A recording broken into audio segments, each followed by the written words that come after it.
De tema, el crecimiento poblacional en México ha prendido las luces de alerta a nuestro país. Veamos por qué. En 12 años, México pasará del 11º al 9º lugar entre los países con mayor número de habitantes. Si el crecimiento poblacional en el país sigue aumentando, más que el Producto Interno Bruto, la producción de alimentos, las carencias de grandes grupos de la sociedad mexicana se intensificarán, indica el maestro Armando García de León del Instituto de Geografía de la UNAM. Para mí es fundamental detener en ciertas regiones del país el acelerado crecimiento poblacional que se está viviendo desde hace ya varias décadas. Es impostergable detenerlo. Si no lo detenemos, por más que crezca el resto de la economía en general, nunca será suficiente.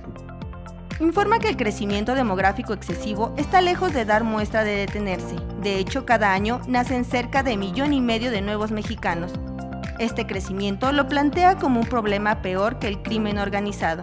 Y cuando hay 10 hijos, probablemente la señora o el señor tengan que dejar de trabajar para cuidarlos. Y si no los cuidan, de los 10 hijos, van a perder el control. Algunos ya no van a ir a la escuela, otros pues van a hacerse adictos a algunas sustancias, otros tal vez hasta incurran en la delincuencia. Demasiada gente, no hay quien los cuide, no hay quien les ofrezca incentivos para una vida mejor, y de ahí la alta tasa de criminalidad.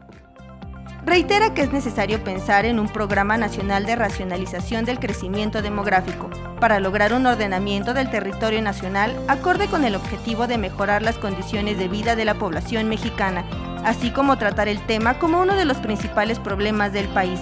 De no ser así, se espera que para 2050 la población llegue a ser de 150 millones de habitantes. Con imágenes de Andrés Brito, Mariana Sánchez, 21 Noticias.